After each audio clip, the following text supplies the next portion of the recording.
ये गांव पंचायत का चुनाव नहीं है और देश के लिए इनको हमें चुनना है। 10 साल मोदी जी के बेहतर क्रियाकलाप को हम लोगों ने देखा। चर्चा तो देश पर ही होनी चाहिए। हमें पुराने गृह मंत्री के लड़की के अपहरण कांड को भी याद करना पड़ेगा। 89 में जब देश के मुफ्ती मोहम्मद सईद गृह मंत्री थे और उनके लड़की रुबिया सईद का अपहरण हुआ।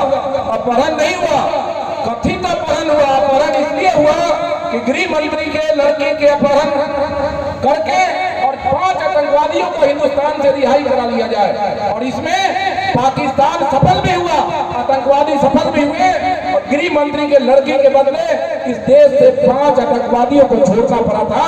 याद करके रखिएगा आप लोग, ये आज का हिंदुस्तान है। नरेंद्र मोदी जी इस देश के प्रधानमंत्री बने। हमारे वीर कमांडर अभिनंदन की गिरफ्तारी हुई थी पाकिस्तान में। 2 दिन के अंदर में मोदी जी ने ऐलान किया कि 2 दिन के अंदर नहीं छोड़ा गया तो हिंदुस्तान के नक्शा से पाकिस्तान को मिटा देंगे। और अभिनंदन की रिहाई हुई और पाकिस्तान की सेना ने लाके हमारे हिंदुस्तान के बॉर्डर पर छोड़ने का काम किया। आज वो हिंदुस्तान है कि जब कुवैत में हमारे देश के 8-9 सैनिकों को फांसी की सजा सुना दी गई, इस देश के प्रधानमंत्री नरेंद्र मोदी जी थे। मोदी जी ने कहा कि जब बात मोदी के हाथ में है तो हमारा 9 सैनिक फांसी नहीं पड़ सकता है। कुवैत को सारे देश, विश्व के सभी देशों से अलग कर दिया गया और आज हमारे भारतीय 9 सैनिकों की सकुशल रिहाई हुई। ये मोदी का भारत है, मोदी का भारत है। ये प्रधानमंत्री चुनने जा रहा है, वार्ड सदस्य मुखिया जी चुनने नहीं जा रहे हैं। देश का सेवक कैसा होना चाहिए, नरेंद्र मोदी जी ने इस देश में साबित किया। इसके पहले अटल बिहारी वाजपेयी जी इस देश के प्रधानमंत्री बने थे।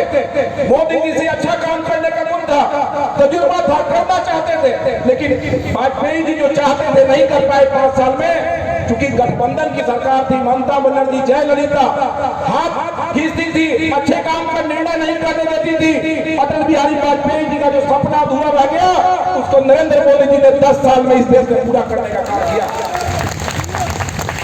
मोदी जी का काम विकास के मामले में क्या हुआ आप लाभ लेते हैं, आप देखते होंगे, लेकिन विश्व के मानचित्र पर हिंदुस्तान का कद कितना बढ़ा इसको भी देखने की जरूरत है। पहले हमारे प्रधानमंत्री विदेश में जाते थे, देश के लोगों को भी पता नहीं चलता था कि हमारे प्रधानमंत्री किस देश में गए हैं। विदेश को कोई मतलब नहीं था। जैसे हमारे यहाँ कोई मंत्री जी आते हैं हम लोग घुमा देते हैं, वैसे हमारे प्रधानमंत्री को विदेश में लोग लेके चला जाता था। चर्चा नहीं होती थी। आज हमारे प्रधानमंत्री अमेरिका जाए, रसिया जाए, जापान जाए, ब्रिटेन जाए, पाकिस्तान जाए, कोई मुस्लिम कंट्री में जाए, 15 दिन पहले से उस देश में तैयारी होती है कि हिंदुस्तान का प्रधानमंत्री मोदी जी आने वाले हैं, स्वागत की तैयारी करो। और जब मोदी जी वहां जाते हैं तो रेड कार्पेट बिछता है, वहां के राष्ट्राध्यक्ष आके हमारे प्रधानमंत्री का स्वागत करते हैं। और उस देश में भी मोदी मोदी मोदी का नारा लगता है जो हिंदुस्तान में लगता है। ये आज का भारत है।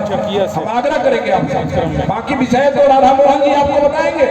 जो विकास हुआ है आपके नजर के सामने है, उस पर समय गंवाने की जरूरत नहीं है। सीधी सी बात है, चुनाव देश का है। 4 को बेटा मिलकर बाबूजी को खुश नहीं कर पाता है, 4 को पटवा मिलकर सास को नहीं खुश कर पाती है, तो 3 लाख जनता से जीता हुआ विधायक और 18 लाख वोट लेकर जीते हुए सांसद, आम जनता सभी को खुश नहीं कर सकते हैं। हमको नीति देखना है कि देश की नीति किसका अच्छा है। हमारी पार्टी विश्व की सबसे बड़ी पार्टी है। भाजपा से अच्छा नीति और सिद्धांत इस देश में किसी पार्टी के पास नहीं है। हमारी सोच, हमारी समझ, राष्ट्रभक्ति को हम प्राथमिकता देते हैं, उसके बाद पार्टी को देखते हैं। दूसरे पार्टी वाले पहले अपने आप को देखते हैं, देश को नहीं देखते हैं। किसी नीति और सिद्धांत उनके पास नहीं है। इसलिए आग्रह करेंगे, गुजारिश करेंगे, कोई माया माया देखने की जरूरत नहीं है।